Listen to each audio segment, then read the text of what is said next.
दोस्तों, आज हम आपको सुनाएंगे इस संसार की सबसे पहली प्रेम कहानी के बारे में, जिसमें ना कोई शर्त थी, ना कोई बंधन था, बस एक दृश्यता थी और एक श्रद्धा थी। इस कहानी में रंग भी है और दुख का संग भी है। यह शिव और सती का अमर प्रेम की कहानी है, जिसे प्रेम में त्याग है और अंत में एक नई शुरुआत है। तो आइए जानते हैं इस महान प्रेम कथा। तो सती कथा को सृष्टि के आरंभिक काल की बात है, जब ब्रह्मा ने अपने मानस पुत्रों को रचा। उन्हीं में से एक थे दक्ष प्रजापति। अत्यंत बुद्धिमान परंतु उतने ही अहंकारी थे। दक्ष को अपने योग्यता और अपनी शक्ति को अपने सृष्टिकर्ता के कुल में उत्पन्न होने का बड़ा अभिमान था। उसने वर्षों की तपस्या की और देवताओं से वरदान पाया। संतान की प्राप्ति के लिए उसकी यह तपस्या रंग लाई और इसे एक अत्यंत दिव्य कन्या की प्राप्ति हुई, वही जिसमें हम आज देवी सती के नाम से जानते हैं। सती का जन्म किसी साधारण कन्या की भांति नहीं हुआ था। उनका स्वरूप स्वयं सती का अंश था। कहते हैं ना, वह स्वयं आदि शक्ति का अवतार थी। दक्ष को अपनी पुत्री पर गर्व था, लेकिन साथ ही उसके मन में एक अभिलाषा थी कि वह अपनी इस कन्या का विवाह किसी महान देवता और किसी वैभवशाली राजकुमार या किसी प्रतिष्ठा गृहस्थ के से करेंगे। उसे यह कल्पना भी नहीं की थी कि उसकी पुत्री का हृदय वहां मन बन चुका है, जब वैभव का कोई मोल नहीं, जहां वैराग्य की आभूषणें भगवान शिव और देवी सती बचपन से ही विभिन्न चरित्र स्वभाव की थी। अन्य कन्याओं की तरह न तो कोई उन्हें श्रृंगार में रुचि थी, न ही राजसी जीवन में भयता थी। जब जब वह शिव की चर्चा सुनती थी, जब किसी आरक्षी द्वारा शिव की महिमा का वर्णन होता था, उनका हृदय गहरे भावों में भर उठता था। शिव जो शमशान वासी हैं, जो मृग चर्म धारण करते हैं, जो भस्म रमाते हैं और सर्पों को आभूषण की तरह पहनते हैं, आम कन्या के लिए यह भय का कारण होता, पर सती के लिए यह शिव उनके अंतर मर्म में बस चुके थे। धीरे धीरे यह आकर्षित भक्ति में बदलने और भक्ति प्रेम में बदल। अब सती का एक ही लक्ष्य था, शिव और पति रूप में प्राप्त करना। पर यह मार्ग आसान नहीं था। जब दक्ष को सती की इच्छा का आभास हुआ तो वह क्रोधित हो उठे। उसकी आंखों में तो शिव एक ही जंगल में भटकने वाले योगी मात्र थे। उसके सती को समझाने का प्रयास किया कि वह किसी योगराज सिख और सम्मानीय वर्ग को न चुने, पर सती अब निर्णय कर चुकी थी। उन्हें किसी धन, वैभव या पद की आवश्यकता नहीं थी। उन्हें चाहिए था वह परम पुरुष जो संन्यास में भी पूर्ण है, जो मौन में भी संपूर्ण है। और इसी लक्ष्य के लिए सती ने आरंभ की थी एक कठोर तपस्या। पर्वतों की गुफा में प्रचंड वायु और वर्षा के बीच सती ने भोजन त्याग दिया। उन्होंने पृथ्वी पर बैठकर खुले आकाश में बिना निद्रा केवल शिव के ध्यान में लीन रहकर दिन, सप्ताह और महीनों का तपस्या किया। देवताओं तक आश्चर्य हुआ कि एक कन्या इतनी कठोर तपस्या कैसे कर सकती है। और जब उनकी तपस्या की अग्नि में त्रिलोक और प्रभावित करना शुरू कर दिया, तब अनंत भगवान शिव ने उनकी भक्ति को स्वीकार करने का निर्णय लिया। पर यह तो आगे की कथा है। अभी तो एक पिता के अहंकार और एक पुत्री के समर्पण की टकराहट शुरू हुई है। जहां एक और दक्ष चाहता है कि सती उनके राजनीतिक सपनों की सीढ़ी बने, वहीं दूसरी ओर सती हर सांस के साथ शिव का नाम जपती है। यही संघर्ष इस प्रेम कथा की पहली चिंगारी है। इस ऐसी चिंगारी है जो आगे चलकर एक भीषण अग्निकांड बन जाएगी। सती अपनी तपस्या में लीन थी।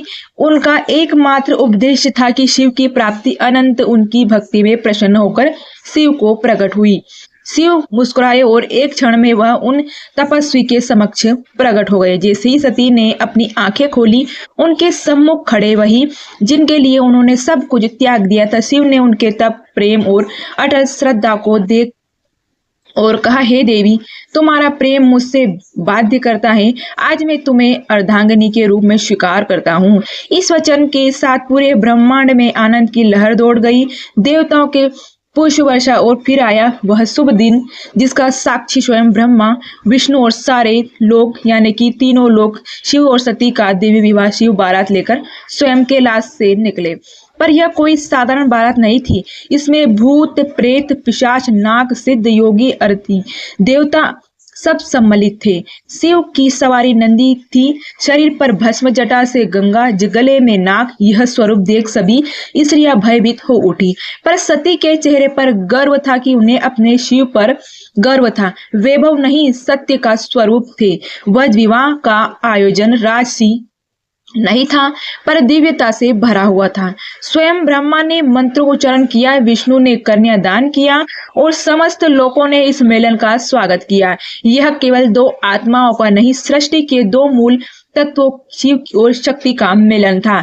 लेकिन इस भय विवाह में एक स्थान रिक्त रहा। सती के पिता दक्ष प्रजापति वह नहीं आए थे, ना ही कोई संदेश भेजा, ना ही कोई आशीर्वाद, क्योंकि उनके लिए यह विवाह एक अपमान था, एक चुनौती थी। उनके अभिमान को उनके अनुसार यह मिलन योग्य नहीं था, और यहीं से आरंभ होती ही हुआ उस अग्निकथ्य का बीज जो आगे चलकर पूरे यज्ञ को जला देगा।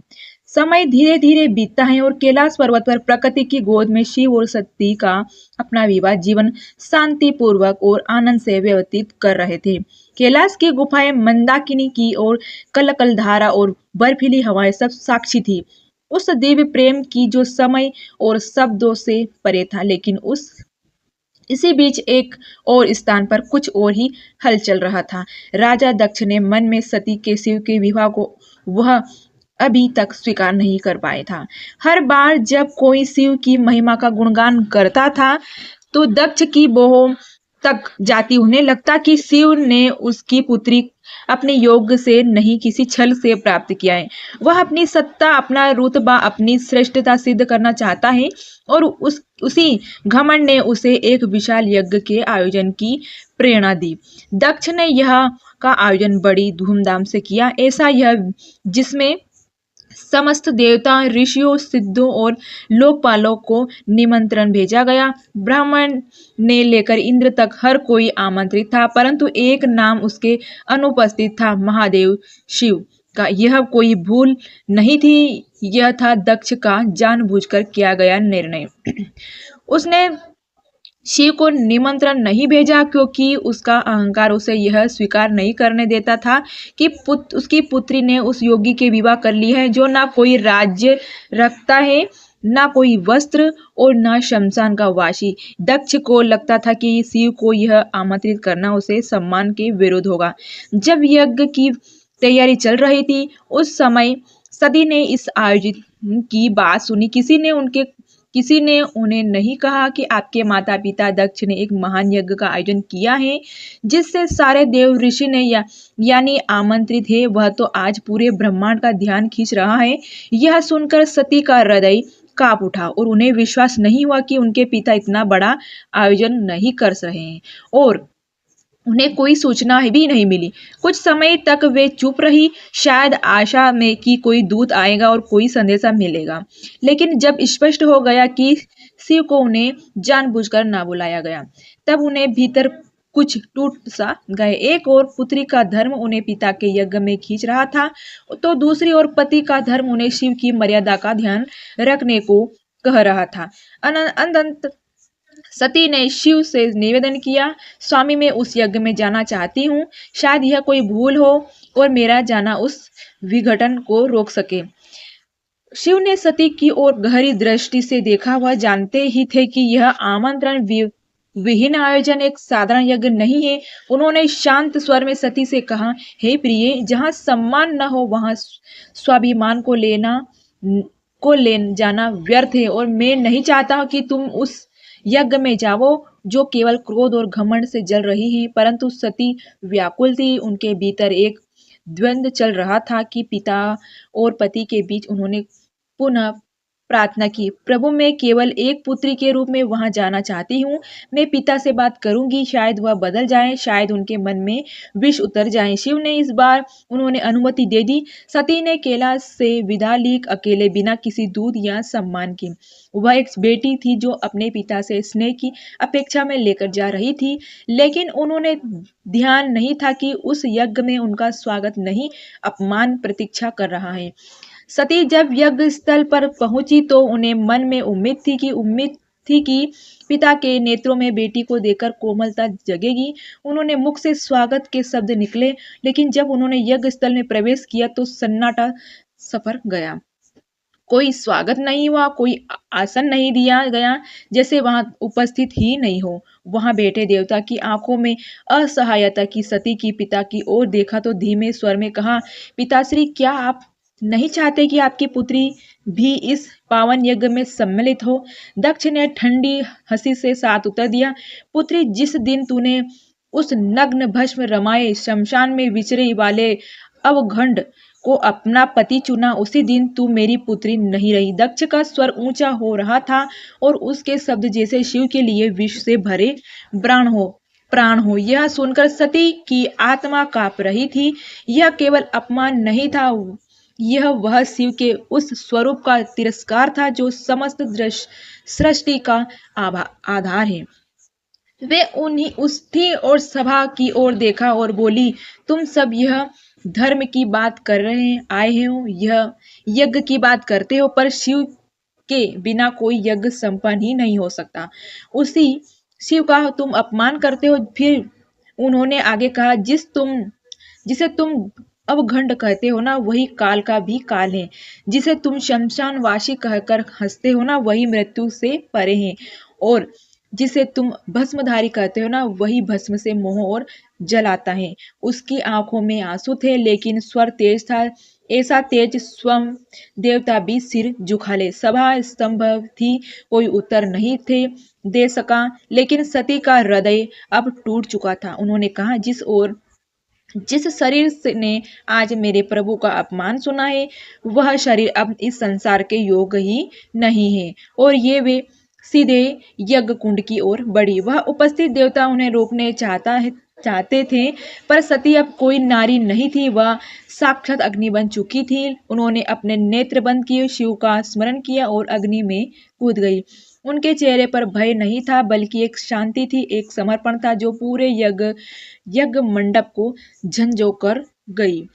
अब इस यज्ञ की अग्नि से वह तूफान उठने वाला था जो पूरे तबाह कर सकता था, पूरे ब्रह्मांड को तबाह कर सकता। तो चलिए आप जानते हैं कि आगे की कथा, लेकिन उससे पहले आपको वीडियो अच्छी लग रही है तो वीडियो को लाइक एंड जरूर कर दीजिएगा, सब्सक्राइब कर दीजिएगा और कमेंट में जय श्री हरि लिख दीजिएगा, महादेव लिख दीजिएगा। कैलाश पर शांति थी, पर वह शांति तूफान से पहले थी। जब भगवान शिव को यह ज्ञात हुआ कि उनकी अर्धांगिनी अग्नि में समर्पित हो गई है, उनके हृदय में तूफान उमड़ पड़ा।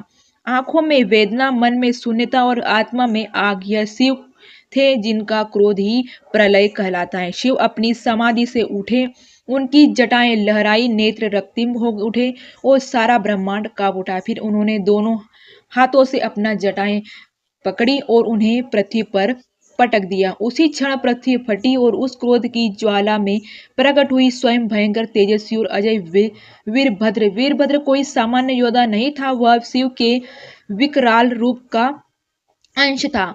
उसका शरीर अग्नि साधे दिव्यमान था, आंखों में प्रतिशोध की ज्वाला, हाथ में तलवार। उसका प्रकट होना सृष्टि से संतुलन को डगमगाने लगा था। वीरभद्र प्रचंड गति से दक्ष के यज्ञ की ओर बढ़ चला। जिस दिशा में वह चलता, धरती कांपती, आकाश बदलता और देवता के हृदय कांप उठते। जैसे ही वीरभद्र यज्ञ स्थल पर पहुंचा, आकाश में अंधकार छा गया और वीरभद्र प्रकट हो चुका था। उसकी उपस्थित मात्र से यह अग्निधरा उठ गई, बिना रुके आगे बढ़ा। पहले यज्ञ वेदी को तोड़ा, फिर वेद पाठ करने वाले ब्राह्मण को फिर हटाया। उसकी आंखों में एक ही लक्ष्य था कि दक्ष वीरभद्र के सामने कोई नहीं टिक सका। वह अकेला था, परंतु अजय उसके प्रत्येक प्रहार में शिव का श्राप था और हर गर्जना में सती का विलाप। अंत वह दक्ष के सामने पहुंच गया। दक्ष अब भी अपने अभिमान में डूबा था। वह चिल्लाए कि मैं यज्ञ हूँ, मुझे कोई छू नहीं सकता। वीरभद्र ने उसकी आंखों में देखा और कहा, तू पिता कहलाने योग्य ही नहीं है। आज तुझे उसी अग्नि में भस्म करूंगा जिसमें तूने धर्म का मजाक उड़ाया है। और एक ही झटके में वीरभद्र ने अपनी तलवार से दक्ष की सिर धड़ से अलग कर दी। पूरी सभा में सन्नाटा छा गया, देवता स्तंभ रह गए। यह थी अग्नि बुझ गई और और पृथ्वी पर सिर्फ राख ही राख रह गई। वो राख जो अहंकार, अधर्म और अपमान की अंतिम परिणति थी। वीरभद्र शिव की आज्ञा पूरी कर चुका था, पर यह कहानी यही नहीं रुकती। अब आएगा वह क्षण जब शिव स्वयं यह स्तंभ पर पहुंचेंगे। सती ने सौ को उठाने और सृष्टि के संतुलन डगमगाए, और जब महादेव यज्ञ स्थल पर पहुंचे, उन्होंने सती से जले हुए शरीर को देखा तो वह अदृश्य हुए। देखा तो जिसमें स्वयं काल को रुला दिया। शिव ने धीरे धीरे कम कम कपाने हाथे अपनी सती को बाहों में उठाया लिया, और उन्हीं की आंखों में आंसू थे। फिर वह उनकी आंखों से आंसू थे और फिर वह चल पड़े। शिव सती के शव को अपनी गोद में लिए पूरे ब्रह्मांड में भटकने लगे, उस विरह को जो पूरे ब्रह्मांड को भयभीत कर चुका था। ब्रह्मांड संतुलित होने लगा, देवता भयभीत हो चुके। यदि शिव यूं ही विलाप करते रहे तो सृष्टि का संतुलन टूट जाएगा, प्रलय आ जाएगा। तब भी सती और सभी देवता भगवान शिव से के पास पहुंचे और उनमें सृष्टि को बचाने की प्रार्थना की। तब विष्णु ने अपना सुदर्शन चक्र चलाया। जैसे कि सुदर्शन चक्र चला, उसने सती के शरीर को टुकड़े में विभाजित कर दिया। शिव कुछ ही क्षणों में के लिए रुके, पर प्रतिरोध नहीं किया। यह सृष्टि के लिए आवश्यक था। जहां जहां सती के अंग गिरे वहां दिव्य ऊर्जा फैल गई। पृथ्वी के वे स्थान शक्ति से भर उठे और वहीं बने शक्तिपीठ। यह कोई सामान्य स्थल नहीं थे, यह वह अमर प्रेम की गहवाई थी जो शिव और सती के बीच था। यह थे वे स्थान जहां स्त्री सती, प्रेम, बलिदान और भक्ति सब कुछ एक साथ साकार हुआ। कुछ स्थानों पर सती की आंखें गिरी, वहीं उनका हृदय, वहीं उनके केस, तो कहीं उनके चरण और हट स्थान एक केंद्र बन गया। माँ सती का जो हर रूप में पूजनी हुई, कभी दुर्गा, कभी भैरवी, कभी भवानी, यही वे स्थान है जिसे आज हम कामाख्या, वैष्णव, ज्वाला, हिलजार और तारापीठ जैसे ही नामों से जानते हैं। इस प्रकार सती के वियोग में जन्मे यह शक्तिपीठ न केवल देवी के अंग है, जब उस प्रेम की शाश्वत उपस्थित है जो आत्मा से आत्मा तक जुड़ता है। शिव अंत में हिमालय लौटे, और पर अब वह ध्यान मग्न हो गए। वर्षों तक एक चट्टान की भांति बैठ गए, समाधि में डूबे, न शब्द, न गति, न भावना, बस मौन ही। और सती की समृद्धि, काल और धारा आगे बढ़ी। युग बदलते जाते, पर कुछ कहानियां समय की सीमाओं से परे होती हैं, और सती की कथा उन्हीं में से एक है। वह प्रेम जो अग्नि में तप कर शुद्ध हुआ था, वह विराह जो तांडव पर गया था, उस अधूरी यात्रा को अब पूर्ण होने वाला था। पर यह कहानी यहाँ समाप्त नहीं होती है। प्रेम का सफर नहीं यहीं पर रुकने वाला नहीं था। जहाँ अग्नि ने प्रेम का रंग दिखाया था, वहीं से एक नई दास्तान का पैगाम आने वाला था। सती के बलिदान से प्रेम जला था, वही आग पार्वती के रूप में फिर जलने वाला था, फिर फलने वाला था। यह अंत नहीं था, यह शुरुआत थी, और शुरुआत में एक अमर, अनसुनी और अनोखी प्रेम कहानी थी। यह शुरुआत से जिस शिव को पार्वती की यह शुरुआत है, प्रेम का रंग दिखाया था, वहीं से एक नई दास्तान पैगाम आने वाला था। सती के बलिदान से जो प्रेम जला था, वही आग पार्वती के रूप में फिर फलने वाला था। यह अंत नहीं, यह शुरुआत है। शुरुआत है एक अमर, अनसुनी और अनोखी प्रेम की कहानी की। यह शुरुआत है शिव और पार्वती की, यह शुरुआत है एक नए युग की। तो यही कहानी थी दुनिया की पहली प्रेम कहानी, सती की कथा की सत्य कथा। तो ऐसी कथा आपको कैसी लगी? कथा अच्छी लगी तो वीडियो को लाइक करना, शेयर करना, और मिलते हैं ऐसे ही भक्तिमय रहस्यमय वीडियो के साथ में। तब तक के लिए जय श्री हरि, जय श्री हरि।